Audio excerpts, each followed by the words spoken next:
It's here, people. The DC20 Alpha has released, and that's just crazy to say, honestly, especially for anyone who's been a part of this journey.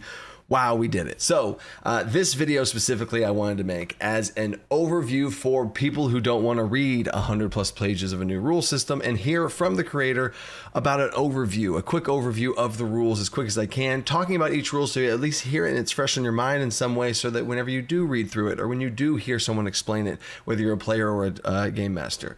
And then I also want to, there's going to be timestamps at the bottom of the video too, just for you to be able to kind of go back and reference this video later if you wanted to possibly. And there's also a class overview of where the different direction that we've taken classes to kind of spice them up compared to what you might be used to normally. And this is also for people to send other people. This DC20 is a brand new game. You might have been following this on YouTube and on Patreon and stuff to kind of keep up to date with it, but some of your friends might, and the people you play with might not have heard it. So this video is also to be able to explain and kind of be able to play in the background and kind of hear like, oh, this is kind of how this is going, because DC20 has a bunch of core iconic rules that are completely different than other TTRPGs, at least to my knowledge. And they're a different way to take the game and a different cool, new, exciting rules. And then there's other rules that are similar to other game systems out there, but I just think have been made small tweaks and just this is how we do it to make, I think, a better overall experience as a big picture whole whenever everything all comes together. So if you are interested after hearing this, or maybe you already got the PDF and that's how you got the link to this video, I don't know, and you want to support this, the number one easiest thing is just watch the videos on YouTube. It's super simple. Anytime that they're out there, kind of check them out, show them some love, and it can start spreading in that way. And then obviously buying the PDF on the website is a perk there too. On the website, I'll also update whenever I update the new content releases for the alpha up to a certain point before we launch the Kickstarter, which that's a whole nother thing I'll talk about at the end of the video for the full release of this entire game system. And then also the entire way of this is possible is from patrons at every single support tier. That is why this game has been able to come into existence. So thank you so much, patrons, for me being able to clock in every day and do this thing and get the game system here, to be able to get the team members involved, to be able to kind of polish this thing off and really create something extremely special. So let's go ahead and talk about that extremely special thing. All right, first up, we have action points. This is a core pillar. I have a little thing pulled up here. This is a core pillar of DC20. Action points, and in action economy, this is how combat works and what fuels your actions and your turn in combat. And how it works is you have 4 action points and you can spend them to do things. It's as simple as that. And explaining it to new players that are brand new to the hobby, brand new to whatever, TTRPGs, it's very simple to be like, okay, you have 4 action points to do on your turn. What do you want to do? And then they cost usually 1 point each, and then that's it. I want to run over here. Oh, I'm not close enough. I'm going to use another action to move. Okay, now I'm here. I'm going to attack and help the ally next to me. Woo, cool, right? The help action is actually cool in DC20. We'll get to that later. But that is just so much more efficient than having this action, bonus action, reaction, movement. Maybe you can use them, maybe you can't use them, and all that kind of stuff, right? It's just a lot more streamlined. And the certain types of things you can do as far as movement goes. Another little side bonus rule here is in DC20, movement is measured in spaces instead of feet, because we all know whenever you have 30 feet of movement and then you say, how far can I move? Think about new players' perspective. How do I, it's 5 feet. So then 5, 10, 15, 20. And even veteran players have to count out 5, 10, 15, 20. Why? Why would you have to force a conversion for the default method of you counting the number of spaces? So in DC20, you move in spaces. So if you had 30 feet of movement, that would be translated to 6 spaces of movement, right? So you would count 1, 2, 3, 4, 5, 6, because that's what you would do whenever you play. And if you ever do need to convert it to feet, you can, in the same way that we've been doing it with the game systems like we have. So that's just a little side thing. But anyway, another unique thing in DC20 is something like the dodge action. Normally that would take your full action to take the dodge action, and it just kind of feels bad to take the dodge action, and there's very niche times when that would be useful, right? And not feel bad. So in DC20, you could spend 2 action points to take a full dodge action. Oh, you fully dodge, you're disadvantaged on all attacks against you for a whole round. Nice. The dodge action you know and love. But if you only wanted to, or you wanted to have a turn, let's say you wanted a turn with 1, 2, 3, you spent 3 and you have 1 point left, and you can't take a full dodge action, you can take a regular dodge action or a minor dodge action, and then you only get disadvantage on the next attack against you instead of all. So there's a very fluid thing that can happen here whenever you can spend, oh, this is a big version or just a smaller version, right? You can do the same thing with attacks. There's certain attacks that you can perform that have multiple action points poured into it to make one huge attack, or you can make just one, right? And your action points are going to be the fluid resource that you use to do that. But the big picture here is reactions. One of the big separating factors here, away even from Pathfinder that has a similar setup. Pathfinder has 3 actions, 1 reaction, right? Once you take that 1 reaction, it's gone, right? And then that's it. In DC20, it works a little bit different, and I think more smooth and engaging, and you'll see. So in DC20, when you have 4 action points, there are things that your character has that could trigger a reaction. But a reaction is not this one floating resource that you can or cannot use. It is an opportunity for you to spend action points. So if an opportunity attack happens, somebody leaves your threatened range, then that would also only marshals can take opportunity attacks in that way. Only marshals are trained quickly enough with their blades that they have out to be able to make those quick reactions like that. Only for marshals. That could trigger a reaction that lets you spend an action point. Cool, right? And if a marshal has something leave their range and they run away from it or whatever, and they make an attack, they spend an action point off of their turn. It's not their turn yet. They spent an action point. Now they only have 3. So they made the opportunity attack, and then once their turn comes back around, now they only have 3 action points. Again, balanced, right? So now they have only 3 action points and they get to do whatever they're doing. They spin, and then cool. Now their turn's over, and as soon as your turn's over, boom, you get all 4 back again. Done. And you can use them as reactions. You can use them on your turn, whatever.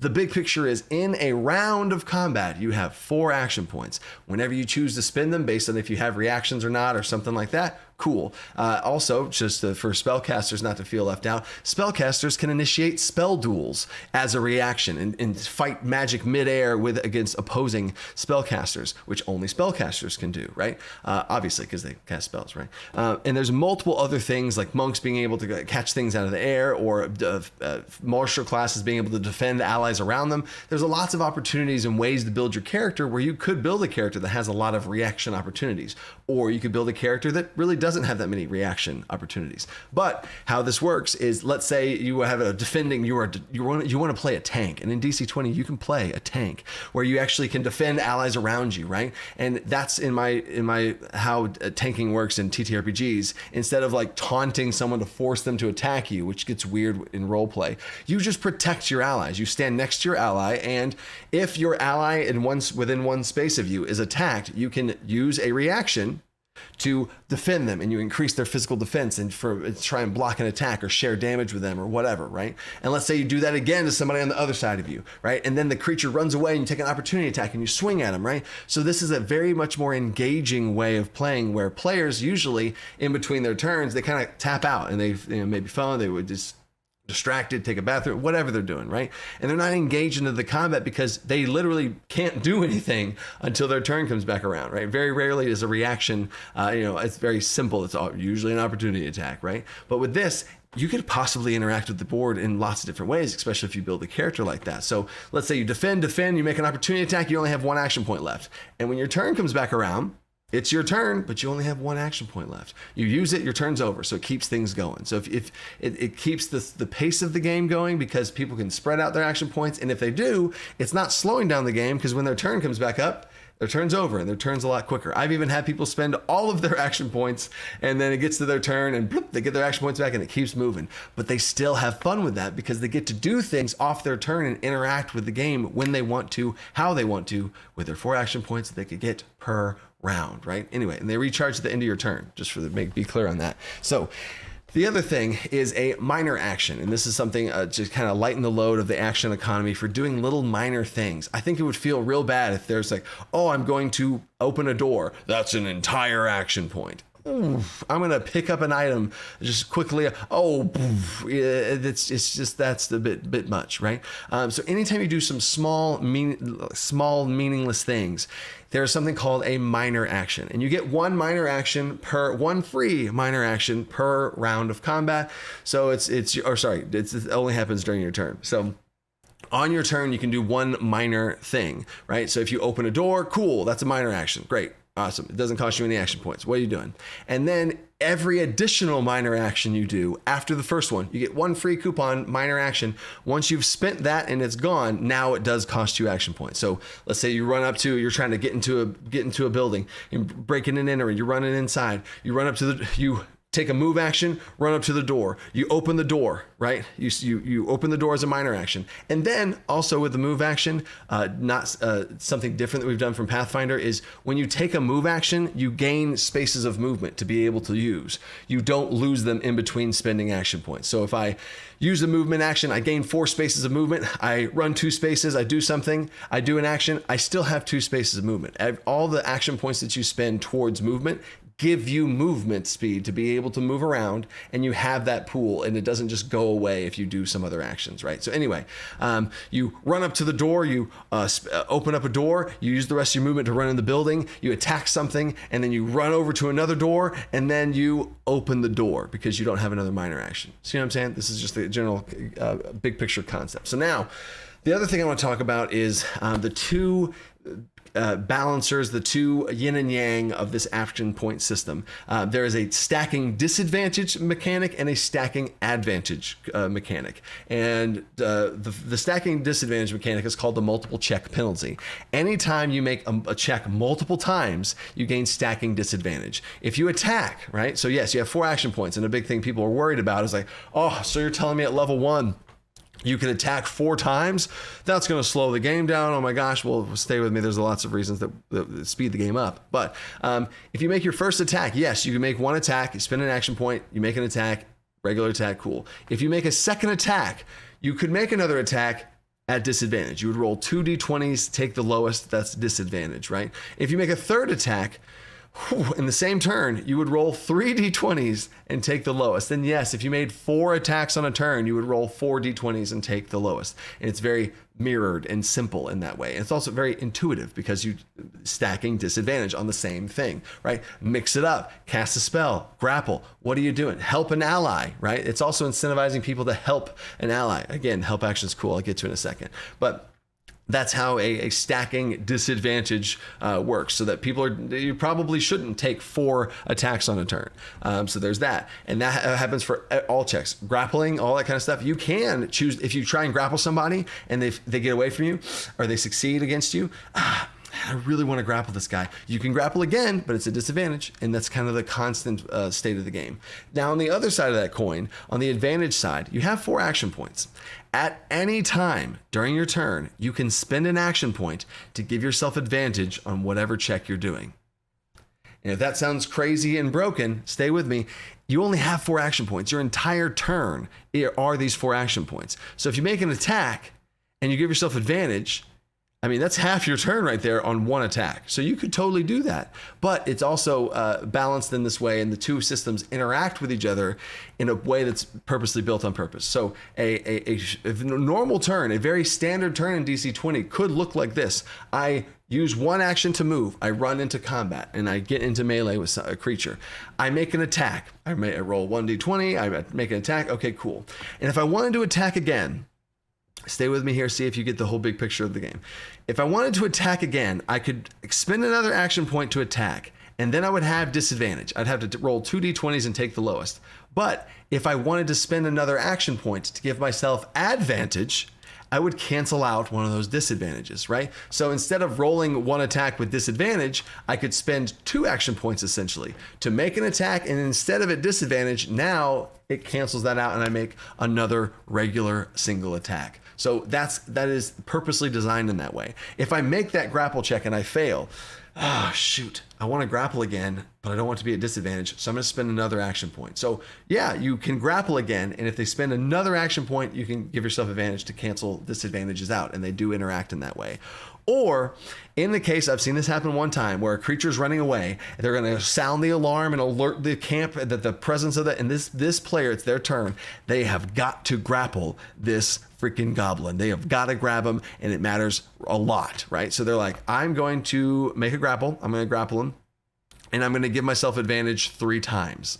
So yes, in this system, you can make 1 mega grapple if you wanted to. Now, is that an efficient turn? Probably not, but it mattered to that player to grab this goblin, and that was their purpose, and they wanted to put their entire emphasis into this moment. So they took a grapple check and they gave themselves 1, 2, 3 advantages. They rolled 4 d20s, took the highest for their grapple check, and they definitely grappled them, right? And that player was able to fully do what they wanted to do with every ounce of their being. And that's another side benefit of this system is if you want to do something, you have 4 action points and you can pour those action points into whatever it is you want to do. If it's efficient or inefficient, or it's what your character would do, whether it be roleplay reasons or tactical reasons, you can do that, and you can pour your action points into what you want to do, and it matters, right? So anyway, there's the action point system overall. So now we're going to shift into the overall core rules of the game. And this is how stats work, attributes, all this other kind of stuff. So I'm going to go I'm not going to go fast. This is an overview. I would recommend for you to read the rules, but this is a kind of a big overarching thing there. So you have 4 attributes in DC20: might, agility, intelligence, and charisma. The attributes are the modifiers, right? There's not some sort of score that you then convert into a modifier. It's just they are the modifiers. So if you have a might of 3, that is a +3 on all might stuff. Done, right? Might is strength in that way. Agility is dexterity in that way. Intelligence is basically wisdom and intelligence combined into one. It's just overall mental acuity, smartness, and all that kind of stuff. And then awareness, which is usually tied with wisdom and like perceptiveness, that is separated into the skill of awareness, and is we'll talk about that here in a second. And then there's charisma, which is more obvious as well. If you've also noticed, constitution is not one of the stats, because in general I feel it weird for the constitution to be a attribute, because there's no skills based around constitution. There's no skill checks for constitution. So I've removed it and shared it between agility and might. Your 2 physical stats, if you've noticed between the 4 stats, might and agility are the physical stats. Intelligence, charisma are the mental stats, and it's another double balance. And if you'll notice in the system, a big step back, the system is symmetrical. There's 2 balancing acts to it the whole time: physical, mental, all that kind of stuff, right? And then also another thing with the attributes is you start off at the highest cap you could possibly get to is 3, is the highest attribute cap. And then at level 1, and then at level 5, 10, 15, 20, the attribute cap increases by 1. So at level 5, it goes to 4, then 5, then 6, and at level 20, you have a 7 as the absolute highest cap. So you'd add a +7 to whatever that type of attribute stuff is, right? And that gives a sense of progression to the game. Instead of being able to create a character that starts off with 4 in an attribute and you end at 5, what? No. It's a progression system. And you also get points throughout your leveling experience sprinkled along the way, right? So you're going to get points more often to be able to sprinkle points in. You're also going to be getting skill points with skills. We'll talk about that in a second. And you get talents and features. So you're getting things, not an overloaded amount to where all characters are just broken and too busted, but you get enough stuff to be able to customize your character in the way that you're wanting to, because I think that's a very important thing for me, is a character progression and for you to feel that, right? So there's that. The other thing is there's something called a prime modifier. Your prime modifier is your highest attribute, right? So whenever you make your character, you get your character, there's going to be 1 stat of your 4 stat attributes that you get. There's going to be 1 attribute that has a 3 in it, right? One of them is going to have a 3. What's it going to be? Which one of those 4, right? That, whatever your highest attribute is, that is your prime modifier. It represents your character's experience, their ability, their capabilities as an adventurer, and that is how good they are at just overall being an adventurer. And over time, your prime attribute will level up with you, because your highest attribute will be leveling up with you, right? So in a lot of times in combat, whenever stuff hits the fan and you got to fight for your life, you're going to be using your prime attribute. So what that means is when you swing a sword, you use your prime attribute. When you cast a spell, you use your prime attribute. So a good example I've used before is like a fighter or a barbarian. If a fighter and a barbarian, if they want to have might be their main, they put a 3 in might and they're just a super strong and that's how their character goes, sure. And when they swing a sword, yeah, they have a +3 and add their all that kind of stuff, right? In D&D and Pathfinder and stuff, certain weapons they force you into strength, they force you into dexterity, and then if you have low of that, then you're just tough out of luck, right? In DC20, the prime modifier, the prime attribute, if you want to call it that, is this lets you be able to build characters that you would never otherwise be able to build. So this barbarian, for example, a might barbarian, they swing their sword as hard as they can. Yeah, right? Or if you have a dexterity-based fighter, right, and the highest attribute is a dexterity, they're quick and nimble with their sword.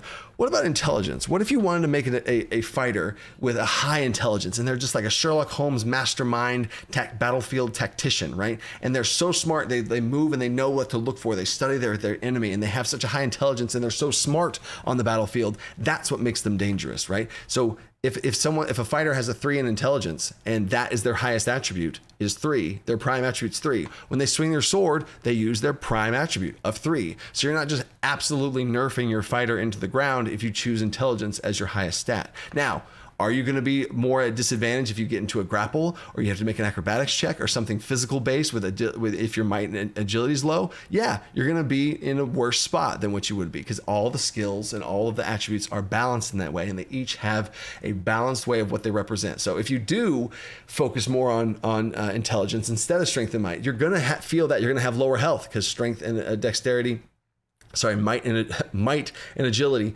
they are basically what represents your health and being able to do all these physical based things, right? And then charisma. What if you wanted to put points in charisma and you wanted to be a charismatic barbarian, like a handsome Hercules type looking barbarian? You're a leader of the battlefield. You're being able to tell people, watch out, move, get across, and like that's how you represent your strength on the battlefield, right? Now, I don't mean strength is in the might score. I mean just your presence on the battlefield and how good you are at swinging a sword. Just because you are an intelligent or a charismatic based martial class doesn't mean you just suck at swinging a sword, right? Those two, a might based fighter and a charisma based fighter, both practiced at swinging their sword, and they know how to fight in combat. They know how to cast spells, they know how to swing a sword, whatever it is. And that prime attribute lets that be able to be represented by how good they are at it, and it doesn't force someone into being a situation like a paladin, where in a paladin in D&D, you got to have some good strength, you got to have a good constitution so you get your health up, you got to have a good charisma for your spells and stuff. And if you wanted to be an intelligent paladin in D&D, you literally would just be nerfing yourself, and you literally couldn't. And you could not role play that, right? In DC20, you can make an intelligence-based paladin, because your intelligence modifier is going to be how you cast your spells, it's going to be how you swing your sword. Cool. Now, are you going to have less health because you don't have as much agility and strength? Yes, because like I said, all of them are balanced in that way. But there's the big picture. Skills now. Skills, there's athletics, intimidation, acrobatics. Trickery is a new skill that's basically like sleight of hand, but a little bit more like a cooler sleight of hand. It's deception with your body instead of with words, right? It is being able to disguise yourself, hide things, forge things, other things like that. Just tricking people with visual appearances, right? And then there's stealth. That's obvious. Animal handling has been renamed to animal, because that word handling always felt weird to me. So animal checks, insight checks. Influence is basically persuasion and deception combined into one, because I never really liked the differentiation between, if I'm saying words to someone to try and influence them, that's why it's called an influence check. If I'm trying to influence somebody to convince them to do something I want them to do, and I use a lie versus not using a lie, I don't know if I would want to separate that entirely like that. So in general, how good are you at influencing others? Whether or not you lie to them is your prerogative. I don't care, right? And it also prevents that at the table from like, oh, give me a persuasion or deception, whichever, all that kind of stuff. It's just an influence check, and you won't know if they're lying or not at the meta level at the table, right? They're just making an influence check. How good are they? Are they lying? Who knows, right? There's obviously investigation, medicine, survival, all that stuff. And then there's knowledge. Another different thing here in DC20 is the knowledge skills of nature, history, arcana, religion, and I also added occultism, which is like the opposite of religion. Religion is more so good deities and all that kind of stuff. Occultism is the evil slant of things, the rituals, the corruptive things, right? So those two are separated. But all of those knowledge-based skills, they're under the knowledge category. And if you put one skill point into any knowledge-based skill, you get a bonus skill point. So they're skill points spent to upgrade your skills are twice as effective in upgrading your skills. Because it brings me to this segue. In DC20, there's something called mastery. Mastery, and how mastery works is basically like your proficiency at how good you are at stuff, right? And how skill mastery works, there's two different ones. There's skill mastery and there's combat mastery, because again, balance of two systems, two synergies. symbolism. I don't know. Symmetry. That's the word I was looking for. So skill mastery is there's 5 on your character sheet. You'll see 5 little bubbles. Every bubble is worth +2. So if you put 1 point into athletics, that's a +2 to your athletics on top of might or whatever, right? So you have 2, and if you put another point into athletics, that's now a 4, and then 6, and then 8, and then +10, and you can put up to a +10 into a skill, right? And then on the other side of things in combat, you have combat mastery, and combat mastery is half of your level. Rounded up. In DC20, you also round up. I think that's weird in other systems where you round down, and there's lots of advantages that I've found through creating this system where rounding up actually makes more sense and feels better. So anyway, you always round up in DC20. It's also how math works in general when something's a 0.5, but anyway. Whenever you have your combat mastery is half your level. So if you're level 6, your combat mastery is 3. And you add your combat mastery to swinging a sword, casting a spell, your defense, how good you are at defending yourself. All of that stuff is combat mastery, right? And then also, side note, is because combat mastery is added to your attack, offensive things, and your defense, it keeps things balanced in that way too. So if you fight something of a similar level, you have a +3, your combat mastery is a 3. You add +3 to your attacks, and you have a +3 more to your defenses. Yeah, right? And if you're fighting something at the same level, that's kind of a balance out. It almost neutralizes itself, right? But if you start fighting things that are higher level than you, they might have a combat mastery of a 5, and now they add 5 to their attacks, and they have 5 more defense baseline. You know, obviously different creatures and monsters and other things can, and there's other modifiers that can add to your stuff based on class features. But at the core base of the game, that just makes more sense. In D&D, you have a piece of armor, you put it on, its armor class is 16, and now you just have 16. No matter what level you are, no matter how good and skilled you are at combat, no matter, that's always felt weird. So that's also connected there too. But back to skills. So skills, you put points into skills as you level up, and they increase by +2 each time you put a point into them, right? So for knowledge-based skills, every time you put 1 point into a knowledge-based skill, you get a free extra point to put into another knowledge-based skill or the same knowledge-based skill. Done. Now, skills have caps to them in the same way that attributes have caps to where you can't go higher than a certain cap. So at the beginning of the game, your cap is 1. Like you can't just like, all right, I'm just gonna put all my skill points into this, and now I have a +10 at level 1, which makes no sense, right? There's again a sense of progression there as well as you level up. So, now, perception checks, which is now renamed to awareness. In DC20, there's something called an awareness checks, which is a perception check, and it is not tied to a skill. It's not tied to agility, might, intelligence, or charisma. It is its own skill, and it's the only skill underneath the prime attribute, that highest attribute you have that represents how good of an adventurer you are, how experienced of an adventurer you are. That is your prime attribute, and awareness is tied to that. So yes, you can still put points into awareness. You can still be, more perceptive of a person, and you put points into that, sure, but it's tied to your prime attribute. So everybody at the table, regardless of what you put your things into, is going to have the same, unless they put points into awareness. So if none of the players at the table put points into awareness and everyone leaves it alone, everyone's going to have the same amount of awareness. So people are going to be like, oh, I want to look for this. Oh, actually, Jimmy, he should be the one to do that because he has good perception, because he has high wisdom, because he's a cleric. And for some reason, the clerics that now just are more perceptive because of wisdom. And then they also like, oh, it just feels weird to me, right? That wisdom-based people just are more perceptive, even if somebody puts points into perception. And I just never liked that feel. And I think perception is awareness in DC is such a powerful skill, such an overused skill, such a big important skill. I did not want to tie it to an attribute too much, because then that attribute then would just be way too strong in comparison to how balanced they are right now. So there's that for awareness checks. Trust me, it does feel good, but that's a whole nother conversation there. Trades, there's tons of different trades and stuff for different blacksmithing. Tinkering also. Tinkering trade is a combination of lockpicking, trap setting, trap disarming, and gadgets and stuff. So we've consolidated like lockpicking and stuff to tinkering, tinkering checks, tinker tools types of stuff. So where you have like these things, and you can unlock locks, you can set traps, you can disarm traps, you can tinker with things, all of that kind of stuff. But yes, there's a full thing of trades, of all the different types of trades you can do. Attribute points, skill points, and trade points are given to you, sprinkled across as you level. And they also don't compete with each other, right? In D&D at level 4, you level up and you get to choose an attribute increase or a feat. I've separated that entirely. You're going to get class features, you're going to get talent points to be able to spend around, and those are going to be how you customize your character. And then you're also, because you're playing the game, because your character's leveling up, you're going to be getting attribute points, skill points, trade points, and that's going to happen separately. You're not going to have to spend, all right, sorry, I'm not going to take this feat. In DC20, they're called talents. I'm going to use this talent to then, and that just always felt bad. So you can use talents to get even more attribute points if that's what you want to spend them on, right? If you want to build a certain type of character, you can, but you are naturally going to get attribute, skill, and trade points that level up those things as you level. Cool. We already talked about mastery point or mastery in general, combat mastery versus skill mastery. Also, just as a point of math balance, if you think of level 20, at level 20, the cap for skills is going to be all 5 things, 2, 4, 6, 8, 10. The highest skill mastery is going to be a plus 10 at level 20, right? And then in combat mastery is half your level.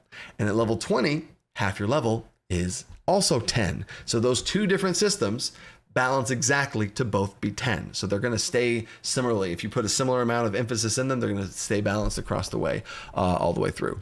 Cool. And that's also a little bit of my math teacher background. I was a math teacher for 11 years before doing this full time. And trust me, it's helped a lot as far as creating a game and balancing it and making sure it all works and stuff. So there's that. Now, another big part of the game is checks and saves. My gosh, that's pretty much a pillar of the game, is making checks and making saves. So in the game, as far as checks go, this is going to feel really familiar. You roll a d20, you add your attribute, you add your mastery to it, right? Whatever it is. So if you're making an attack roll, you may roll a d20. Your attribute would be your prime attribute, like we've talked about, and then your mastery with that weapon, which is probably if you're using a weapon that you have combat mastery with, you add your combat mastery. So at level 1, your mastery is 1. And your prime attribute is 3. So your attack roll, your attack check on every single thing is a plus 4. And it's just real simple because you're doing that. If you want to make an athletics check, okay, cool. You would have your D20 roll and your attribute would be might. Let's say your might's a 1. And then your mastery, you have 1 skill point to that. And so you have a plus 2 to that. So you have your mastery, your attribute, and you always just add those 2 to the D20 roll. Just like D&D, just like Pathfinder. That feels familiar. And I wanted that. That was another design goal, is I wanted it to feel familiar to the systems you're comfortable with, because I played 5th edition for years, and that's been my main system that I even still play right now in the process, because I started a campaign before this whole DC20 thing, and I'm excited for the next one to jump over to DC20, and I'll have videos about that too. But anyway, there's 5 different types of checks. You have the attribute checks, skill checks, that's standard trade checks, and then there's obviously attacking with a weapon checks, they're called attack checks, and then casting a spell are called spell checks, and that's it. That's all the checks in the game are right there. Attack checks, spell checks when you attack and cast a spell, skill checks, trade checks, those are all very obvious, and then attribute checks, like a general might things and picking things up and other stuff like that. So you're going to be very familiar as far as checks go. Saves, there are 4 different types of saves: a might save, agility save, charisma save, an intelligence save. Those are all very they have their individual things. Agility saves, dodging out of the way of stuff. Might saves is kind of soaking in the blow of something, kind of it's not getting knocked down by something that's trying to knock you over. All those things. Intelligence is your mind and memories being messed with. Charisma is your personality, like your soul and possession types of things being taken over. And then there's a really interesting thing here. In other games, they have constitution saving throws and wisdom saving throws, which are just so overused. And then wisdom saving throws especially. Almost everything's a freaking wisdom saving throw, right? So in DC20, we wanted to really make sure to have each of those 4 saves be iconic. And if there was a situation that really was more so a big picture, a physical save, or a big picture magical effect of a mental save, right? There is 2 additional types of saves on top of the base 4. There's 2 additional types of saves that are like a grouped up save. So a physical save is whichever of these 2 is the highest. So it's not technically a new save. So if your physical save is a 3, or sorry, your mental, if your might save is a 3, you're super strong, and your agility save is like a 1 or something like that. If I ask you to make a physical save, it's the higher of those 2.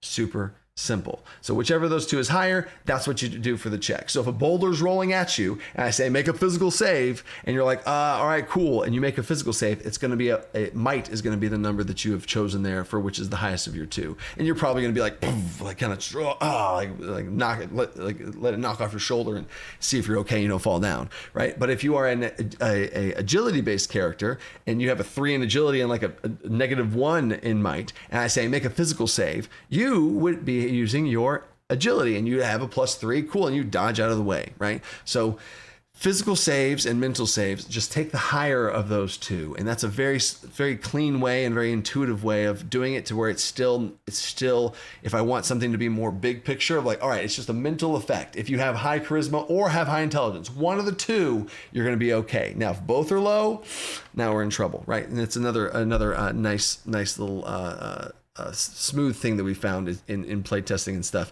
is that works out really nicely as far as balance goes for the types of things that you want to do. So there we go. Now dynamic attack saves. Dynamic attack saves are another big new thing in DC20. Dynamic attack saves are in D&D, if you wanted to attack somebody and then knock them down, you would make an attack roll and see if it hit. And then if it hit, they would make a strength save, right? And so then I would roll it. And then if I hit, then okay, then you roll it. And that takes a little bit longer and there's more room for bad feels, right? So a system that we've used in DC20 is dynamic attack saves. If I'm using an effect that has a big hammer and I'm going to try and knock somebody prone, I am going to roll for the damage and they roll for the effect. And in dynamic attack saves, again, another mirrored system here, the actor always rolls for the damage. I'm rolling for the damage and they are rolling for the effect at the same time, right? So if I roll for damage and I hit, they roll their save against, falling prone and they fail. Yes, I deal damage to them and they fall prone. Boom, done, right? But some really interesting things can happen. Well, I guess if I miss my attack and they succeed on their save, obviously I don't deal damage, they don't fall prone. Those are the two obvious ends of the spectrum. But these two interesting middle spots here, both are very interesting. I can hit and deal damage, but they don't fall down, right? We all have seen that before, but at least it happens at the same time. It's a lot faster because they're both rolling at the same time instead of me doing one and then if, and then they do one and then they check and it's all happening at the same time, right? So dynamic attack saves. But there's an interesting thing, and I really do love this, is there is a scenario where I miss the attack, I don't deal damage, and they fail their save. They do fall prone. Ooh, interesting, right? Now, how does he fall prone if they don't get hit? Flavor, guys. Keep in mind, you are describing the combat. There's definitely a scenario where you swing a hammer at somebody and they like jump up, you clip their legs and they fall prone. Or they have their shield, they hold up their shield, boom, you hit their shield, they don't take damage, but you, boom, the momentum knocks them prone, right? There's definitely a scenario where you don't deal damage, you missed the hit. You did not deal damage, but they do fall prone. So now in the 4 scenarios of hit and fall prone, these 2 middle scenarios, there's only one true scenario where you absolutely fail. Like you missed and they don't fall prone. That's all bad, right? So there's a 25% of that will just be all bad, right? Nothing good. Here, at least they fell prone. Here, at least you did damage. And here they got both, right? So it just in general feels better because there's been so many times where a player did so much stuff into it. They missed their attack. But they fell prone. The effect happened. Nice, right? So that's the whole big picture there, right? And then stacking advantage and disadvantage, we've already talked about that, and then you just keep rolling extra d20s or lower d20s, and they do cancel each other out. So if you have an advantage and then you have a disadvantage, that cancels out, but you still have 2 worth of advantage, right? So it's very simple. You just keep adding d20s on there. Super simple. Critical success and failure.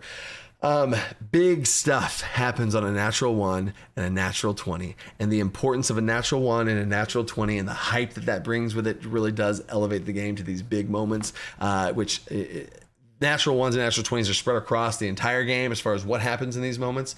So that's going to be more so on an individual case-to-case basis, but I just want to really have natural 1s and natural 20s in a D20 based system be big and be huge. So there's that. By 5s, the by 5 system. How this works with by 5s is every 5s, if you succeed by 5, succeed by 10, 15, certain things in the game are going to give you extra bonuses because of you succeeding by 5, succeeding by 10, and so on, right? That's baked into the core of the game, especially in damage, which I'm about to talk about next. Also, failing by 5, failing by 10. Oh no, right? Certain effects might, if you have some poison from a monster and okay, fail, okay, this happens. But if you fail by 5, you're also poisoned. If you fail by 10, now you take twice as much damage from that lingering poison effect. Oh no, right? So things can escalate as you buy 5s or buy 5s, right? And that's another clean, feel-good system to where your D20 roll matters. Speaking of which, damage in DC20. This is another one of the iconic big keystone things of DC20 that I've never seen a game system do for damage. In DC20, you do not... Well, I gotta say this first. In D&D, whenever you roll to hit and you get a 27 to hit, no one cares. No one cares. You roll this 18 on the dice plus whatever, and you get a 27 to hit. So many times, and it literally happened yesterday when I was playing, so many times they're like over 20, and they'll just say over 20 because it literally doesn't matter. And they roll high on the D20, and it doesn't matter because all that matters in D&D is hit or miss, right? That's literally all that matters. Now, obviously, there's a critical strike. Sure, cool. That should be good. That should be cool in an indie game. But it does feel bad that there's a moment at the table where rolling high doesn't matter. No one cares. That feels bad. And then that also can be followed up by another bad feel where you roll a 27 to hit and then you roll your D12 for your damage dice and you roll a 1. Now that's another feel bad. So it's a missed opportunity of a feel good followed by a feel bad. Like, oh, come on. That just feels bad. So in DC20, there are no damage dice. And that might be one of the hottest takes or the biggest thing that's going to be like, oh, wait a second, but please stay with me and think about this. You might not realize the rolling for damage and how good it feels to roll for damage. I don't think a lot of people realize the also bad feels. How many times have we had, guys, the bad feeling of you roll for damage and then, oh man, okay, well that's like I rolled a 2, a 1, and a 3. Okay, and that just feels why it takes longer, and I'll get into it in a second. But basically, in DC20. All of your damage sources have a base damage. That is a flat base damage. You deal that much damage. So if you swing your sword, that's 2 damage. 2 damage. You shoot your firebolt, it's a 2 damage, right? You swing a big 2-handed sword, whoa, 4 damage. Everything has a base damage to it, right? And then here's the part that gets crazy. Your attack roll matters. So if you roll a 27, it matters. Here's why it matters. Every 5 that you beat an enemy's defense by, right? Armor class in DC20 is called defense. Every 5 that you beat their defense by, you add +1 to your damage. So yeah, you might have a 2 base damage, a 2 sword, cool. And you make an attack roll, let's say for simplicity, the armor of this thing you're attacking is a 15, right? So if you roll a 15, you hit, you deal 2 damage. Sweet. How fast is that? Cool. Awesome. Done. But if you roll a 20 to hit and you beat the armor class by 5, right? So 15, you roll a 15, you deal 2 damage. 16, 17, 18, 19, you deal 2 damage. But on a 20, you've dealt 5 more, that you've beat the armor class, you've beat the armor by 5, right? And now you deal 3 damage. And if you get a 25, you deal 4, oh my gosh, right? And so the higher your attack roll, your higher your attack check is, deals more damage, right? And so it always matters. And then it also keeps in mind help action from other people adding into other things, which we'll get to help here next. It all matters how high you can get that roll up there, right? And then the other thing is there's a vocabulary to this that makes it also quick and simple at the table as well.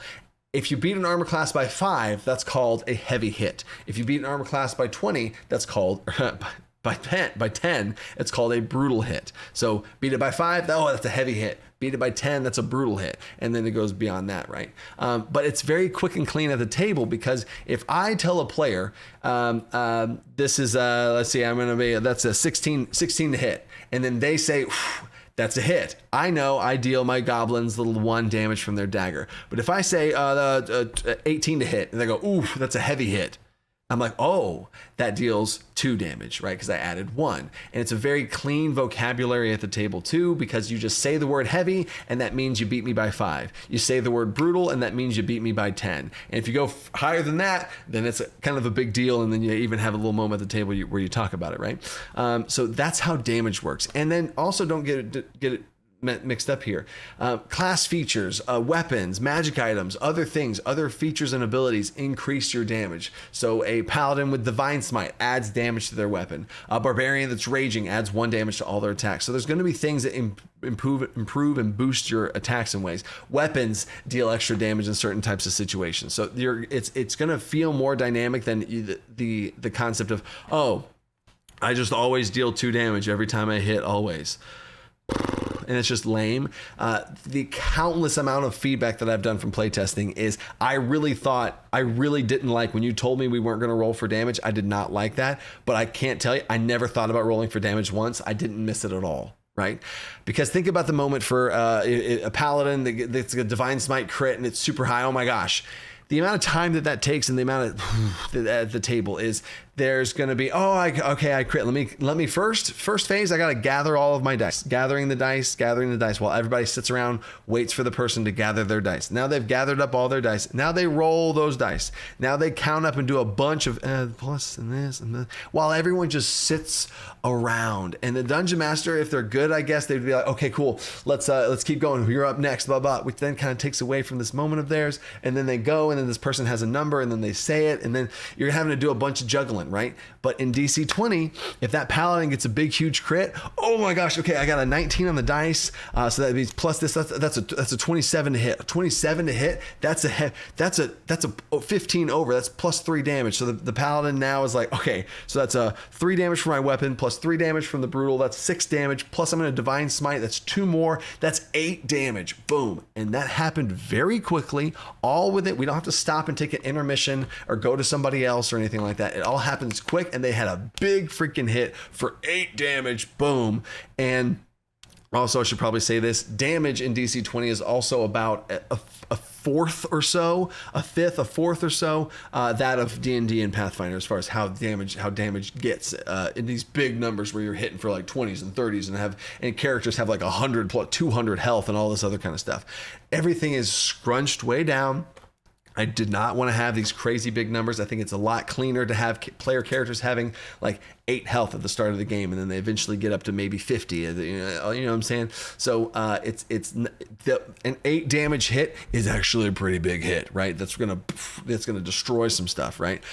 So that feels good as well as far as the scale of the numbers being more in line, and then people can still get really high numbers. And then if you dealt 10 damage, and oh my gosh, that'd be crazy. So anyway. Also, side note, critical strikes. If you get a crit, natural 20 is a plus 2 damage on top of everything, right? So boom. That's how that whole thing works. Help action also is one action point. Help action is one action point because help in other games, helping your allies has always just been inefficient, bad, it sucks, right?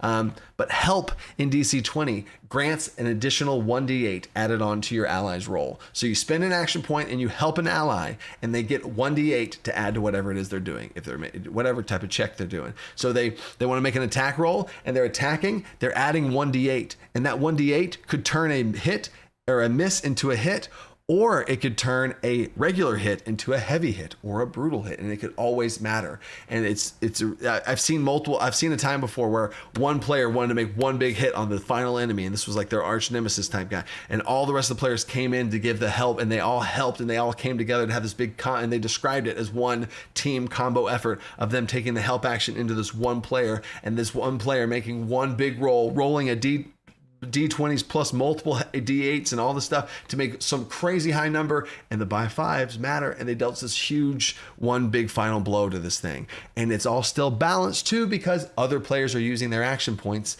to add this D8 in the first place. So there's that. Now defense in DC20 is separated into 2 things. Again, mirrors. Physical defense and mental defense. Physical defense is anything that wearing a bunch of armor would actually affect, right? So if you're going to shoot fire, like sling a firebolt at somebody, if they're wearing a whole bunch of armor, they're going to be able to not take as much damage from that, right?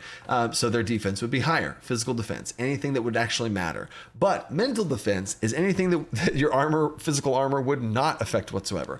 A beam of lights coming down and searing an enemy, necrotic fog fog of evil blackness, unholy magic kind of seeping into your skin and stuff. It doesn't matter how much armor you have for that. That is your mental defense. Psychic mind blast, an enemy sees you and kind of assaults your mind. It doesn't matter if you have a big suit of armor on. They're in here, baby. So mental defense and physical defense are separated in that way as well. And you have different numbers for them, right?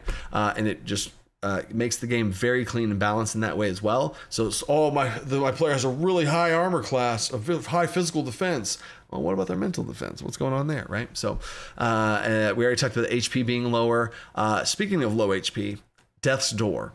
Death in tabletop roleplay games. I wanted to matter. I wanted to be something. I wanted it to be important, right? The yo-yoing whack-a-mole of like, oh, I go unconscious. I'm back. I'm going unconscious. I'm back. Who cares? It doesn't matter. It's actually more efficient in D&D to be low health and it be at 1 hit point. And if you take 20 damage while you're at 1 hit point, that 19 damage just goes into nothing? Like what? No. So in DC20, we don't mess around, y'all. And the adjustments here make the game matter in other ways too. So in DC20, you have something called Death's Door. If your character gets to 0 HP, they enter Death's Door. And if they ever get to -3 hit points, they die instantly, right? Now, technically, this is your prime attribute, which at level 1 is 3, right? It's your highest attribute, and it scales over to 7, like we talked about. Your highest attribute goes from 3, and at max level, it gets to 7. So this number would be a -7, right? So the prime modifier is what that sets the bottom floor of your Death's Door. So Death's Door is between 0 and your prime's modifier, which starts off at 3 and scales to 7. You get the idea, right? So in the middle of this Death's Door, in between here, you only have 1 action point. You're still conscious. You're spitting up blood. You're holding yourself up on your sword, and you actually get to roleplay that moment in the game. Where in D&D, you're either conscious, fully capable, or you're unconscious, and you can't roleplay anymore, and you're slowly dying. And then you roll your death saves, and if you die, then you're dead, and you're technically unconscious. And then you die, and there's not really a moment to roleplay the actual moment of death because you're already unconscious, unless you like come back, say something, and then die, which has always felt weird to me. So in DC20, you're fully capable. And then from 0 to that -3 number, or your prime score, in this pocket, you only have 1 action point. You have 1 action point, and at the end of your turn of only 1 action point, you make a death save, just like a normal death save. Like you roll a D20, flat, no modifiers. 10 and higher is good, 9 and lower is bad. And on a 9 and lower, you lose 1 more hit point, and you're slowly bleeding out. And if you ever reach this floor, this bottom part of the Death's Door, you are dead. Straight up, you're done. There is not like, oh, now you enter into, no. You're dead, right?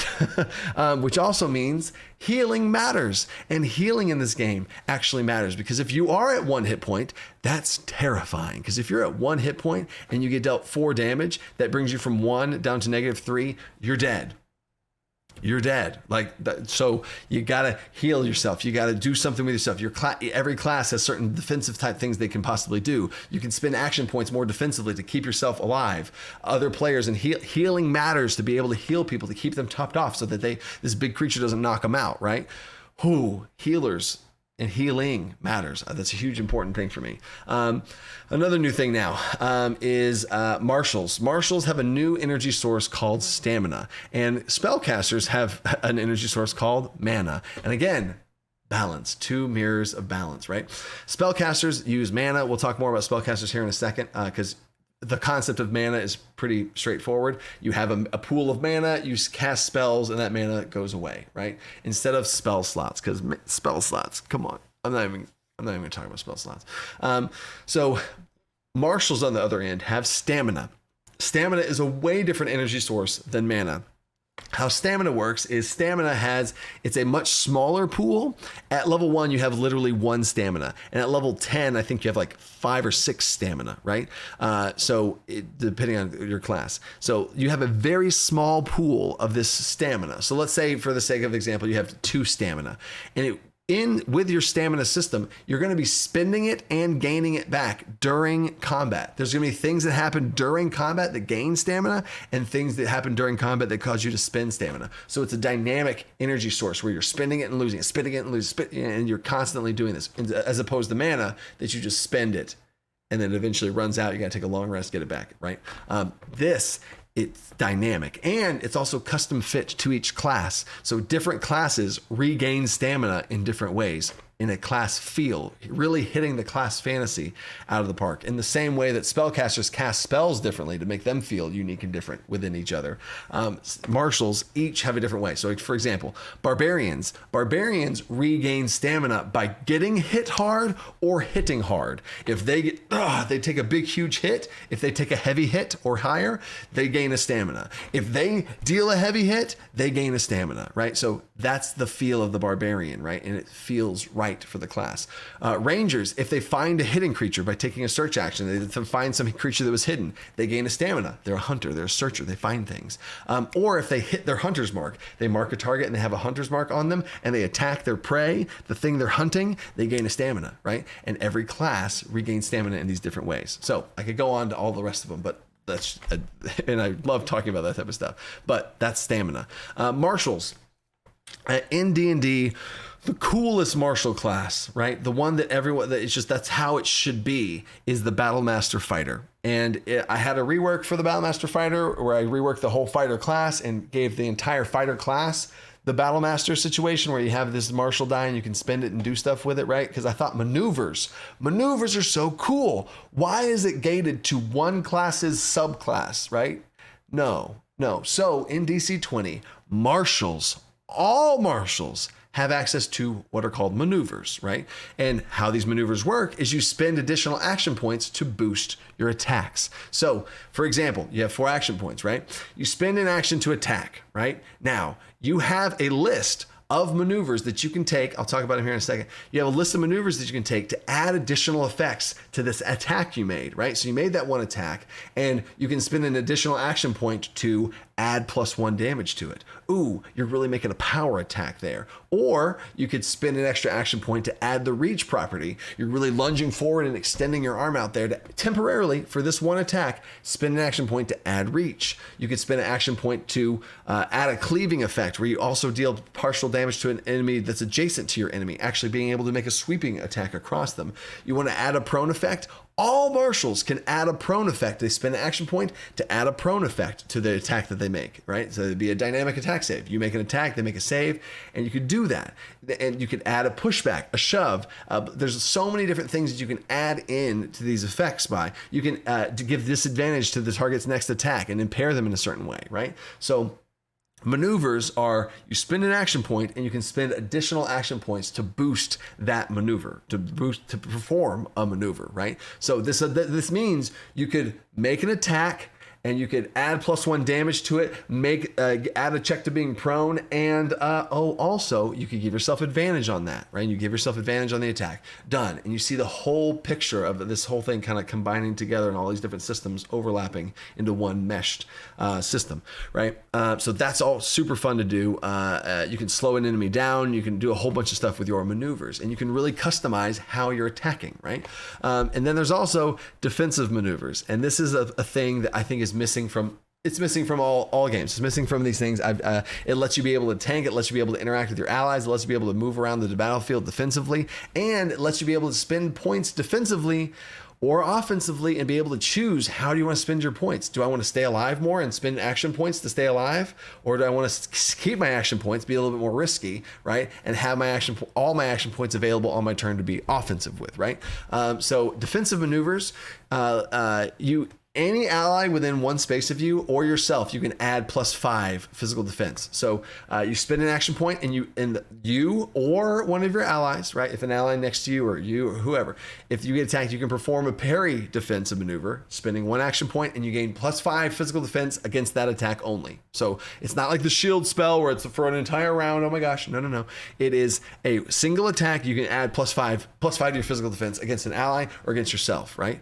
And there's also raise shield, which reduces the damage they take by 2. You can share damage with an ally. You can swap places with an ally, and you can sidestep to where during a turn, if somebody swings at you, you can move 1 space around, giving disadvantage to attack. And there's a lot more dynamic moves and maneuvers you can perform.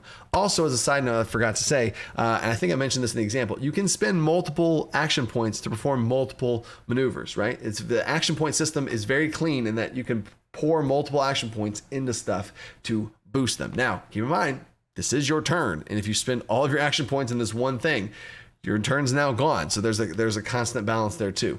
Cool. There's also grapple maneuvers. I'm not going to get into them too, but while having a target grappled, there's a little list of things you can do to a grappled target and perform maneuvers in that way too. Cool. And then there's an expansion to this of techniques. Marshals have maneuvers and techniques. Spellcasters have cantrips and spells. So in the same way, again, mirrors. Spellcasters have cantrips that they can do for free. Marshals have maneuvers that they can do for free. Spellcasters have spells that cost mana. Marshals have techniques that cost stamina. Balance, mirrors, right? So techniques are things you can spend stamina on to perform big, huge feats of strength in some way. So early in a barbarian, a level 1, a technique might be a barbarian like bang, knocking somebody back 3, 4, 5 spaces, like flying through the air, right? Hitting into a wall. Oh my gosh. A big, huge jump into the air with a big jump attack. Boom. That is a technique, right? And you're actually able to do that with martial classes to be able to do these things. And you have a technique list and you choose a technique just like you have a little list and you choose a spell. You're not going to have as many. It's going to be very much more limited and you're going to have to be tactful as far as what types of techniques that you have practiced to be able to do as a martial, as opposed to spellcasters who have a bunch of spells. But that's a super fun thing to do. And then at the bigger levels, a barbarian can like smash the ground and create a crater and all this other kind of stuff. So at higher levels. But techniques add a really cool thing for martials as well. And now, and the last thing for martials is weapon passives. All weapons have a passive effect and an active effect, right? Example is an axe. An axe deals an additional +1 damage to bloodied targets or bleeding targets. Bloodied means half health or lower. Bleeding is like they're actually bleeding out. It's a condition in DC20 where you take 1 damage. You're bleeding, right? So targets that have either of those conditions on them, you straight up just deal +1 more damage to them. Other weapons have other passives that you deal +1 damage for other things. So all weapons have a passive effect and all weapons have an active effect, which you can perform a maneuver with. Cool. Only marshals gain access to these passive and actives, right? So marshals have a cool little kit of things that help them be good in combat, because so many times I've seen, marshals always get, spellcasters are marshals don't get enough love. Marshals are good. Marshals are set. Marshals are fun to play. And then now let's talk about spellcasters, because man, oh man, spellcasters, they're so cool too.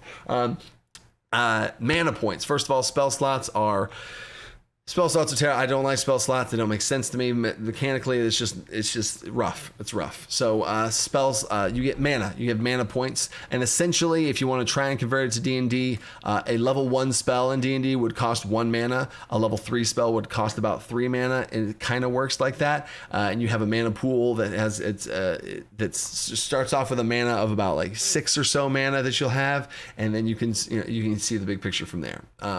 And here's another big part though with mana, and why this is so cool and why mana works in such a cool way is spells evolve in DC20. So these are called spell enhancements. Basically, you can spend mana to boost a spell that you're casting. So if you have a certain spell that you want to cast, on all spells, at the bottom of each spell is a list of spell enhancements that you can boost each spell with, right? And they can grow and turn into other spells that you're familiar with. So my first example is Firebolt. Firebolt, hit. 1 thing of fire, I attack it to the person. Done. If you spend mana to boost it, it could turn into Scorching Ray. And 3 beams, boom, boom, boom, hit the target, right? Because you spent mana to boost it. To boost Firebolt into Scorching Ray, you poured mana into that same single spell. And then you could turn that higher levels. You have a ton of mana. You're pouring it all to create Firestorm, where you have multiple, and they have little small explosions at the bottom of it. Oh my gosh, right? So spells evolve. Just like command. The command spell, I tell you to do this one thing and you do this one thing. Command can evolve into suggestion, and suggestion can evolve into mass suggestion. So you have these spells. So in DC20, there will be less number of spells. In D&D, there's over 300 spells, close to 400 spells. In DC20, there's going to be a third of that, right? Because spells are going to be able to be connected to each other and be condensed into one cool thing. And not only that, spells that are lame and kind of have a weird limited niche spot can actually turn into something more. For example, the Friends cantrip, right? Friends cantrip is you cast friend, charm the person or whatever, but then they know you cast magic once it ended, which is always like this, like, it's the thing that makes people not cast Friends. Well, there is a Friends cantrip. You can freely cast it, but if you want to spend 1 mana to boost it, you can boost it to where now when you cast Friends, that one time you cast Friends with boosting it with 1 mana, now they don't know that magic was affected on them, and it takes that part out of the spell. It modifies it. It boosts it. You pour more mana into it. You can do it on 2 people at the same time. You pour more mana into it. You see what I'm saying? The last example is the Light cantrip. The Light cantrip, I cast light on this pencil. Cool. It's a light source now. Super simple. What if I poured mana into it? What could it do? And I almost challenge you right now. Like, what could it do? What are the possibilities? What can I add? What could boost? You know what I'm saying? So now this light cantrip that has a pencil, this object in your hand that has light on it, I spend 1 mana, flashbang. This big blinding flash of light happens, and then now there's a physical save against being blinded, right? Boom, done. And so cantrips and spells that have these limited pocket things can be combined in big ways in parts of things to be able to make it just make sense and combine them together. So that is another thing of how spells work. Also, something like Fireball. Something like Fireball, the baby version of Fireball would be a little 2x2, a little 2x2 space on the map, and that's the little thing. It's a small version of it, right? And then as you pour more mana into it, it gets bigger and bigger. Adds a burning condition where people catch on fire. It adds a range, but you can also customize it based on what you need. If you're in a small space, maybe you don't want to spend mana to increase the radius of the fireball. Maybe instead you want to spend mana to increase the potency of the fireball. Or maybe there's a huge battlefield, there's a huge cluster of enemies, so you want to spend, you could cast fireball here this big, but then you want to spend more mana to increase the radius, so you can truly customize spells and how you want to use them, which is going to be, it's just so much fun for casters to be able to do. And spells, there's something called spell attack cantrips. So in the same way that marshals can, like, I'm going to spend an action point to attack, and then I'm going to add 1 damage to it and add a prone effect and all these types of things. Spellcasters have certain cantrips that let them be able to use magic to attack in these certain ways. Shooting a firebolt cantrip, you'll be able to shoot a regular bolt of fire, 2 fire damage, super simple. But if you spend more action points, you can add more damage to it. You can add a burning condition to catch them on fire. And then if you attack targets that are caught on fire, you deal an additional +1 damage. So it's the same feel again. Marshals have weapons that have passives and actives. Spellcasters have cantrips that have passives and actives, right? And then they have, the bigger versions as well. So there's that. Now, another concept, and this is a universal concept, I kind of referenced it a little bit in a video that I just made about spell duels, but there's something called universal spell checks. Every spell in DC20, you have to make a spell check for, period. I do not like the concept of a PC that can just say, all right, I'm going to cast Dominate Person. I'm going to cast Dominate Person on that guy right there. And all they did was say words. They've rolled no dice. They say words, and then the Dungeon Master rolls a dice, and then they rolled whatever they rolled, and then they said, it's 22. No, that fails. All right, I'm going to move over here, and that's my turn. God, that feels... Oh, man, come on. No. So in DC20, every spell you cast, you make a spell check for, right? Now, keep in mind, there's the advantage system, right? So if you want to, if you're casting Dominate Creature or whatever, and you spend, also in general, spells cost 2 action points, right? Especially some of the bigger ones, right? Spells cost 2 action points. Now, if you wanted to, you could spend another action point to give yourself advantage on that spell check. Give some insurance to some bad rolls, right? For those of you out there that roll bad.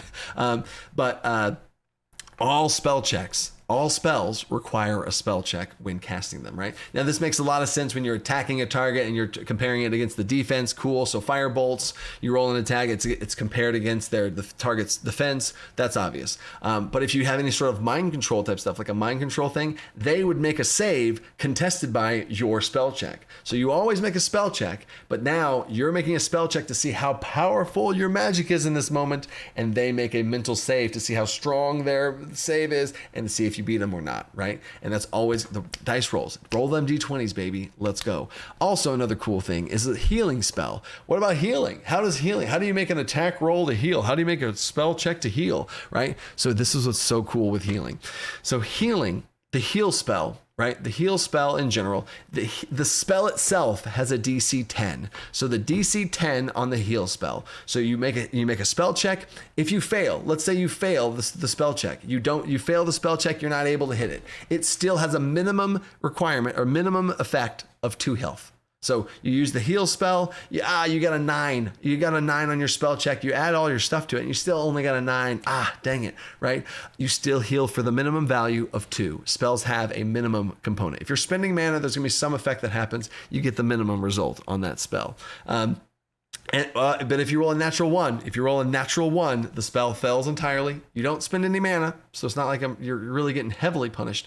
But if you roll a natural 1 on a spell check, the spell fails straight up, y'all. And if that feels bad, like, oh man, yeah, it's terrifying. The healer runs up to their ally that's wounded and injured, and they cast heal on them. If they get a natural 1, that spell fails. Now, they don't spend mana again, but then here, now that's all the bad stuff. I've talked about all the bad stuff here, the fails and the natural 1s. But then if you succeed on the check, you get a 12 or whatever, cool, right? You heal for 3 health, right? Cool, you heal for the intended amount of the full amount of that heal. But for healers, in the same way that the by 5s works, and maybe you're seeing now the big picture, like, oh, wow, okay, I really see the goal of the system here. For that healer that needs to heal that ally, if they roll a 17 on the dice plus more, they get a 20 something on their heal check. That means their DC of the spell was 10, right? And if they hit that DC, the spell DC of 10, they heal for 3. But let's say they got by 5. And they got a 15. Let's say they got a 20. They heal for 5. Let's say they got a natural 20. That's plus 2 more. They heal for 7. So a heal that's supposed to be just a 3-point heal. If they roll a natural 20 on that, that's gonna be a plus 7 heal, a 7-point heal. That's wild, right? So healers can feel like badasses, and at the same time, they could get a natural 1. So it's the full spectrum across the board on all spells. And I think it's magic just feels so much more dynamic. I just got chills thinking about magic. But that's how magic works, right? Also, another cool little thing with magic, you can combo spell cast. Multiple casters, if they know the same spell, can cast the same spell together, right? Which is crazy. So the wizard that knows Fireball and the sorcerer that knows Fireball can cast it together at a higher capacity than they could separately, which is crazy. There's 3 spell lists, Arcane, Divine, and Primal. I really thought that was a really awesome thing, and there's so many cool things with it, and I was sad when D&D went away from it and they went back to the class lists. But there's just so many cool things you can do with 3 spell lists, and classes get access to a list, and sometimes with some more modifications to it and more restrictions or less restrictions. But there's some really cool things you can do with spell lists. For example, the sorcerer is the only character that gets to choose their spell list. So the sorcerer, depending on what bloodline you come from your backstory and whatever you want to create your character with, you can have an arcane based sorcerer, right? So you have the magic is part of you, right? You have a primal based sorcerer. It's like fire or some sort of elemental, some sort of ancient whatever. That's a primal spell list. Or you can have celestial blood and you have a divine spell list, and that's a divine soul sorcerer type thing.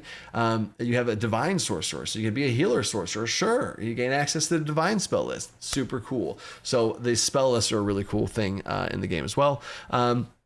And all casters are spells known casters. I've always thought it was dumb that characters just forget spells, or the cleric reaches out to their god and they give them a certain thing of spells, but they can't cast this spell that they've casted for their whole life, but they have now this spell. Or the wizard that's studied for decades and they know so much about spells. An elven wizard that's studied for centuries and they've cast the slow spell thousands of times, but they didn't prepare it, so they can't cast it. That just never sat well with me, right? So all casters are spells known casters. You have a list in your spell class table of spells known. You gain more spells over time.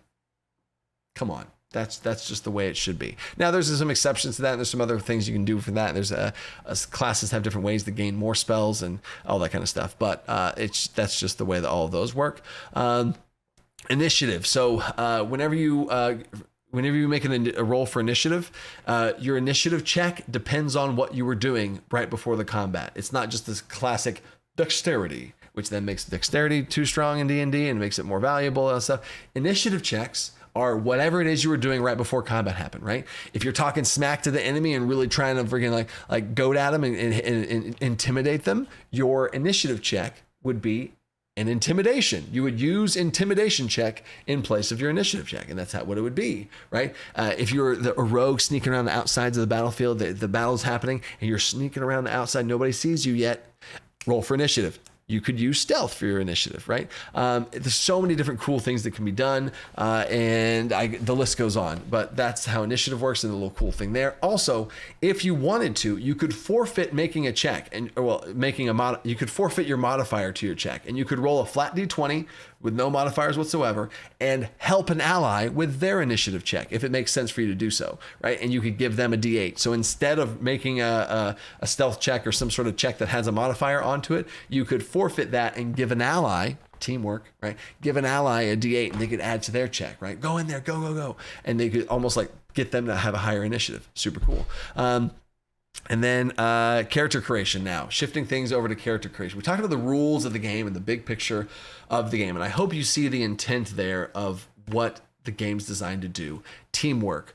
Help action's good. Being able to interact with each other it works. It feels good. The roles matter. You can add into each other. Things overlap and contain.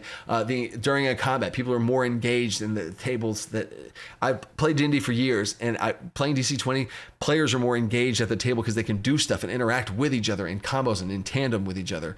It's just so cool to be able to have the feeling of a teamwork at a table, right? But now shifting to character creation, right? Classes all follow the same progression. At level 1, all classes are also gone from levels 1 through 10. And why I designed classes from 1 through 10 is in D&D and Pathfinder, very few people, a fraction of the player base has ever gotten from 1 to 20. And whoever's watching this video, you probably, statistically wise, have not ran a true campaign from 1 to 20. I've done it one. I was the dungeon master, but so I guess I haven't had a character. But I've ran a campaign. It took 3 years to do, but we did it. You know what I'm saying? And that is a rare thing. So why, answer me this, why would a class be built from levels 1 to 20 if no one ever sees that back half of that whole thing? Most characters and most campaigns end at level 12, right? 8 to 12 is usually where most campaigns end. This is based off a lot of data. So why on earth would you make a class range from 1 to 20? So in DC20, all classes are built from 1 to 10. Now, there is still a system from 11 to 20. It's called a prestige system, and it actually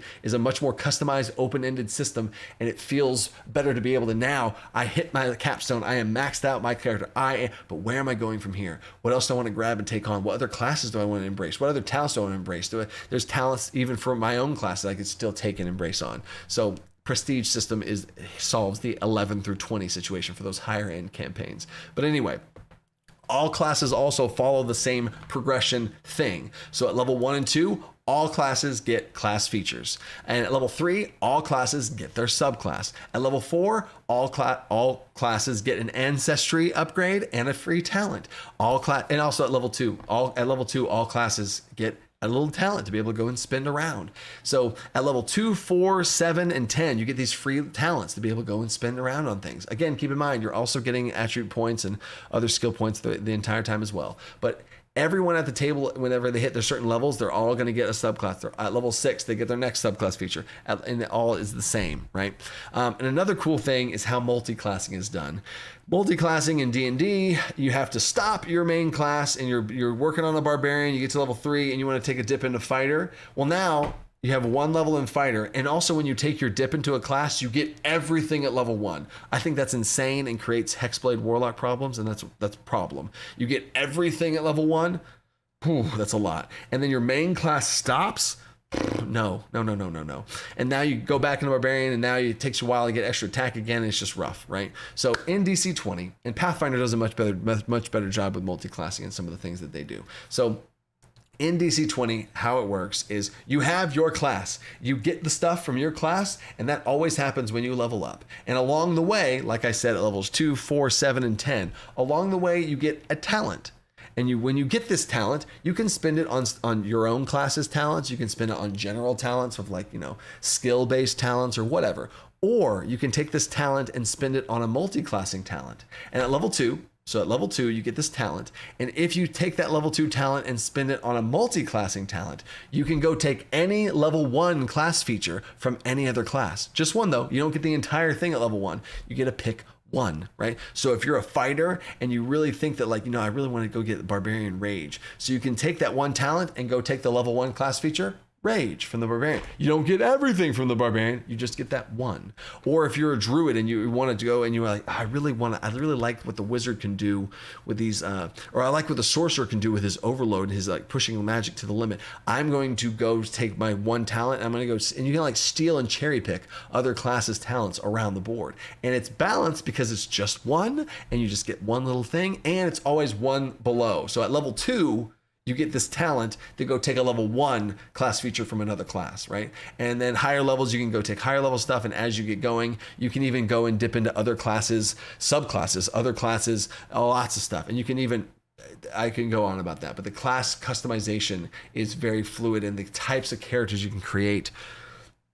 I can't wait to see what you guys do. So anyway, there's that. And then now we're entering into what each class fantasy is, right? So there's the whole rules of the game.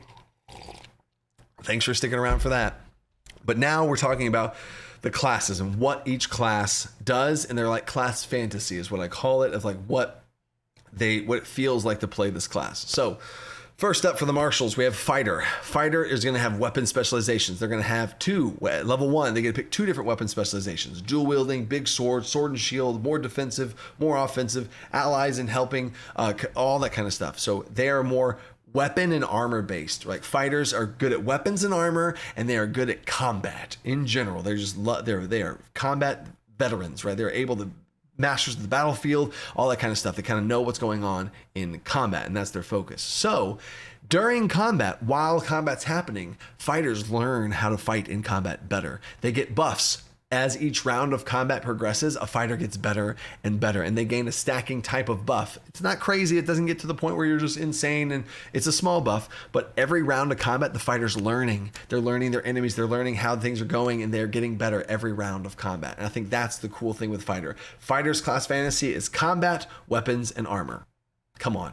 That's a fighter. Barbarians have rage. Yes, they have rage. I could not take away a barbarian's rage. That's huge, right?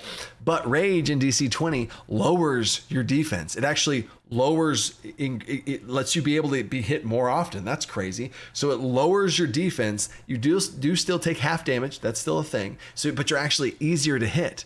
But for barbarians, that's good. You want to be hit. You want to be heavy hit because it gives you your stamina back. And then you can actually do more things. Like when barbarians take damage, they do more. And it's like this, but that's the whole rage does still balance out to where you do take overall less damage. The math of how it works, you are easier to hit, but you do take half damage, so overall it is a bigger defensive boost. But I think rage in D&D in general is just overpowered and just very strong of just having all damage, right? Whoa. So I think this rage feels a lot more in line with barbarians and hits the class fantasy of offense over defense, go, right? That's the barbarian. And I've also added a battle cry to the barbarian of this, and there's certain kind of things and effects that a barbarian gets at this level too. Also, another thing to keep in mind is these features of what I'm telling you that you get happens at levels 1 and 2.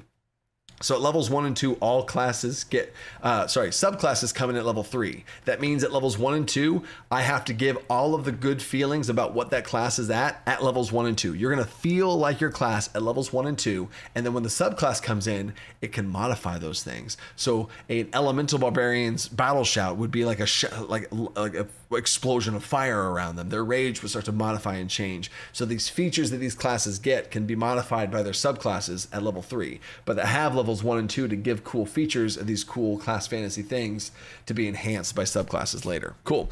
The Warlord. The Warlord is a new class. It's a general of the battlefield. It's a help and boost allies about attacks and stuff. They have benefits towards taking help actions. They can have characters make attacks off their turn. They can attack, and they can tell another ally to attack a monster. They can tell another ally to move off their turn. They can kind of be a commander of the battlefield. They have a banner that they can plant into the ground, and allies around that banner are bolstered in some cool ways, and they can get benefits from being around that banner. And then a warlord also is a partial healer. They can heal just a little bit during combat. They have like but it's in the form of like, get up, you know, and they kind of like people's resolve and like pushing themselves forward, kind of like a fight from D&D, a fighter's second wind. They're healing themselves. It's not magical healing. It's just like let's go, that type of healing. And that's kind of what a warlord can do as a kind of a healer type situation. So it's really cool. Paladin, a cool thing with Paladin and clerics is paladins, upon choosing a paladin, you get to choose if you're a holy or unholy paladin. Ooh. Are you a good or an evil paladin? So paladins, upon becoming a paladin, make that choice, and you protect those that stand with you within your aura. Paladins have an aura, and you smite down those who stand against you, which is your smite, and you can pour damage into your weapon attacks, and you can enchant and boost and bolster your weapon with magic, whether it be holy or unholy, and you swing it to deal more damage, and you also have an aura that gives passive effects to those around you. So there's the paladin. The paladin feels super good. The monk, I've done a whole video on a monk if you haven't seen that already. But there's stances that they can enter into and shift into and do that you can choose from a list of stances that you can shift into. You gain more stances as you level. You're faster around the battlefield. Your unarmed strikes actually deal solid damage just like a weapon would.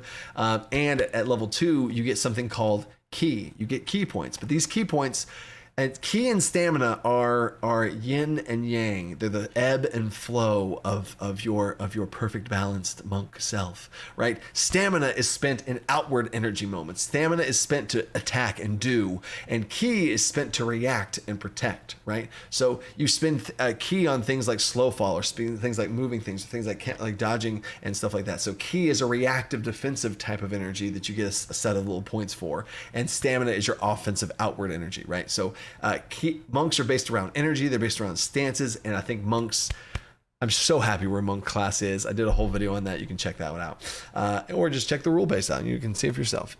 Then rangers. Rangers are so cool. Rangers are martial classes. Rangers are not spellcasters. I'm sorry if that upsets you, but I think it's actually cooler. I think rangers become more badass if you're able to have a ranger do the things that a ranger can do and it not be explained by magic. It's explained by being a MacGyver. It's explained by being a master survivalist of nature and enemies and monsters and all that kind of stuff, right? That's a freaking ranger, right? So yes, rangers still have hunter's mark. And if they mark their hunter's mark target, they can expose wounds on their hunter's mark target to where if they hit that target really hard, it shows a weak point, and then allies can deal more damage to that weak point. And they can track the target better. They are able to hunt and target. Now, it's not based around a specific type of creature. It's based around your prey that you're stalking and hunting, right? So ranger, I almost renamed the ranger to hunter because it's a hunter. But I wanted to pay respects to ranger in the class of ranger. So they have a terrain that they're more favored in. They have a favored terrain, but it's not like they only get benefits in that terrain. The terrain gives them a passive buff that they get always, and then they get even more stuff within their terrain. And they also have traps. There's a whole system of traps and be able to set traps, trigger traps in melee range, trigger traps at range, set traps. There's a lot of cool things rangers have with traps too. All explained by mundane means, which I think is even more cool. And there are subclasses of the ranger that do, yes, give them mana, and it gives them some little boot kit of spellcasting stuff to accomplish those more magical type of things. Any subclass of a ranger that has more magic involved, yes, that would be taken care of with a magic subclass. Done. Super simple. Rogues now. Rogues, oh man, rogues are so cool. I did a video about D&D rogues and some of the issues I think I have with D&D rogues and the sneak attack, and it's like an all or nothing in on the sneak attack, and then you only get one. So rogues, rogues are based around conditions, applying conditions onto your target to expose their weaknesses and then take advantage of those weaknesses with dealing extra damage, right? So rogues are a condition that they are wrapped around conditions in this really cool way. They have two different strikes. They have a sinister strike, they have a debilitating strike, which applies conditions to their target. And then they have a sinister strike that deals damage, extra damage based on different conditions that are on the target. So if it's a small little condition like grappled or exposed or some little simple easy condition, you deal a bonus 1 damage. Cool. But if the target's stunned or unconscious or anything, you gain massive bonuses to your damage against those targets. So rogues and even the teammates of rogues can work to apply conditions onto targets to then have these crazy combos happen. I've had this happen in a playtest I did with one-shot questers. They had one of the scions of the group, which I'll get to in a second, put a target to sleep, and then the rogue attacked. It was a crazy combo to just like make him completely exposed, and that's what the rogue does best, is take advantage of exposed targets. So it was super cool to see some combos and interplay between players with rogues who are also still skilled and sneaky and all that types of stuff with rogues too. Now, for spellcasters. In the alpha release, there are only 4 spellcasters. Spellcasters do take more work to do because I also have to make spells for them and all this other kind of stuff. So there are only 4 spellcasters here. The Druid, the Warlock, and some more other classes are coming. In the future updates and stuff, they're going to be coming out. But for right now, there are 4 spellcasters. The Wizard is not just I have a book, I cast spells. The very vanilla spellcaster. Wizard, they have runes they can place on the ground. They have magical runes that they can have be a certain spell school or a certain spell type, like a fire rune or a enchantment rune, an abjuration rune. And they can put runes on the ground, and if you stand in that rune, you gain advantage on all spell checks of that type, right? So if you're an abjuration wizard, you put an abjuration rune on the ground. While standing in the abjuration rune, all abjuration spells have advantage. Or if you want to do a fire rune on the ground, you stand on the fire rune, all fire spells you cast have advantage. So the wizards can place runes on the ground. And side note, your allies can stand in those runes and they can get bonuses as well.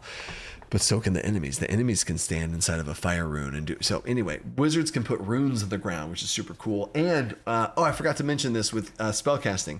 Spellcasting in general, you can only spend as much mana on a spell equal to your combat mastery, which is half your level. So if you're level 2, you can only spend half of that. You can only spend 1 mana on a spell. You are not allowed to cast spells that cost more than 1 mana, because that would mean a level 1 character that has 6 mana could cast a 6 mana spell. There's no way. That's insane. That's a huge spell that would break the game and break their body and rip they don't have that much mastery over magic, right? So you're only able to cast a maximum amount of mana you can put into a spell is half your level, right? Wizards, though, have a limit break where they can, once during a combat, they can cast a spell for 1 mana more, right? And they can actually push the limits of spells in general as a wizard. Wizards also get arcane points at level 2, and they can spend these arcane points in place of mana for some things, so it makes them a little bit more efficient with mana in some ways. But also at level 3, those arcane points get put into their subclass, which is the schools of magic. So wizards that specialize in a certain school of magic are going to be able to cast more spells from that school of magic because they can spend arcane points on those spells. So an abjuration wizard could cast more abjuration spells than a destruction wizard, which I've changed evocation to destruction, and that's a whole nother thing with spell lists. But anyway, that's wizard. Sorcerers are crazy. They can overload their magic and push their bodies to the limit where they actually possibly take damage. They have to make saves at the top of every turn as their body takes more and more damage, true damage, which is another damage type in DC20 called true damage, where it's unavoidable, unmitigatable. You just take this damage. Sorcerers are pushing themselves to the limit, and their neurons, their bodies frying apart with their magics being amplified in this way, taking possible damage from having to make saves. But every spell check they make while overloaded is +5 to all of their spell checks. So it's insane, but they're tearing their bodies apart while doing it. And sorcerers can cast magic with no mana, possibly triggering wild magic surges and pushing, and get wild magic gets crazy if they start pushing the limits of magic. But that's something that's within your wheelhouse. You can choose to push the mana or not. You can choose to hurt yourself or not. So sorcerers have these crazy ways to push magic in ways that no one else can, because magic's like in them, but it's within their choice of how they want to do that or not. And yes, they still get sorcery points and meta magic. That's still iconic for the sorcerer. Cleric, they choose a cleric order, which is guardian, priest, or scribe, which takes on the more tanky armor cleric. They get access to heavy armor and all that stuff. A more priest, healing focused cleric, or a more intelligence and smart skill focused cleric. And they also get to choose unholy or holy in the same way as paladins do. But clerics are more wrapped around life and death instead of paladins, good and evil. Clerics are more like wrapped around life and death of destroying undead or controlling undead. So a holy cleric would be able to destroy undead and destroy them in front of them, and an unholy cleric would be able to control the undead and turn them against their enemies and stuff. And then channel divinity, be able to reach out to their god. And the big thing with clerics is they can pray over certain spells, so they can reach out to their god, and whether it be a good or an evil one, they can reach out for certain boons and certain buffs, and they can apply those buffs to spells, and they can cast spells in a completely different way. So a cleric can reach out to their god, I want to be able to heal, and they can reach out for a prayer of mending, and they can have this boon that they can attach to a spell and be able to increase that spell in a certain unique way, and they can use that in a different way than other spellcasters, because they can add these boons onto any spell. And then there's the Scion, which is another new class compared to what's offered out there in other games. They have a much more limited spell list. They have access to the arcane spell list, but only enhancement spells, only telekinesis, only spells that involve psychic type stuff. They're a psychic mind wielder, and this also hits on the multiple aspects of, this could be like a Professor X type of, like, from X-Men, where you're just a master mentalist, or you could be more of a Jedi, where you can do subtle mind things and you're still adept and can do other things as well with the subclasses and other things that the Scion has. But the features is they have a lot of class features that spend mana. So they have a lot of these really cool things in their class that lets them spend mana instead of it all being wrapped around spells. And the two big things for a Scion is a mind blast type stuff, where they focus on mental attacking and assaulting someone's literal mind with like psychic energies and psychic damage and messing with people's minds. And then they also have the more telekinetic things, where like moving people and throwing people, moving things with their mind. So those are kind of the mental aspects of it, and the physical aspects of lifting somebody up and throwing objects and picking objects up and throwing them. Those are the two big kind of pillars of a Scion. So that is all of the classes, and I know this has been a little bit long of a video. I hope you've seen and learned some other parts, or know a bit about it. Whether you're a player that's about to play it for the first time in a session 0, you have a better sense of the whole thing. And if you don't have DC20 yet in whatever way, however you're watching this video, there's 2 ways to get it. One is if you're super hyped, and the other one if you're just kind of interested. The super hyped version is to join Patreon. It is a higher tier on Patreon, but you get all of the alpha access as soon as it comes out. There's going to be updates to this alpha that happen in the coming months, and you're going to get that immediately. As soon as it's done, it's going to be posted on Patreon, and you're going to be able to get those access points. And then also feedback to the system. There's going to be avenues to be able to give feedback in the direction of what's released in what time and order, and get early sneak peeks and all that kind of stuff. And then the second option is if you're just interested in general, but you're not super hyped, or you don't want to go that all in. I made a second option to be able to just get the website. On my website, there's going to be a link to the and it's also on the PDF, and it's in the description of this video. Just going on the website and getting the PDF there. It's going to also update itself. It's going to be more time in between updates compared to the Patreon, because we have to do a bunch of stuff in post to create these things and post these things. But the website, the PDFs will be updated over time, and then this will transition and shift over into the Kickstarter. Also, right now, linked on this PDF, linked in this video, linked everywhere I can, is going to be links to the Kickstarter page. The Kickstarter is not live right now, but you can get notified by clicking the link and get notified for the Kickstarter. And I cannot wait to launch this thing as a hardcover book, as a core rule system, to be able to get this thing out to you guys, give all the class levels, all the spells, all the ancestry bonuses, all the stuff in one single book to be able to play. And that's another goal I have with this game, is this game is going to be all condensed in one book, to where you can have run the game with one single book, and that's what's going to be in the Kickstarter. Future Kickstarters are going to be monster manuals, spell tomes, game master guides, where it's an actual game master guide that truly gives you tools to run the game at better and easier and higher levels. And that's going to be at future Kickstarters. But that's going to be coming in the future months, so sign up for that. Make sure you just click the little notify, and you get an email let you know whenever it comes out. But if you stay up to date with anything, you'll know. I'll let everybody know whenever the Kickstarter goes off. And that's it. And the Kickstarter will turn into, at some point, the alpha will stop. And then that's when the Kickstarter phases in. But at least until then, y'all can kind of play and experience, and I can get some feedback on the system. I can't wait to see what you guys think of the system.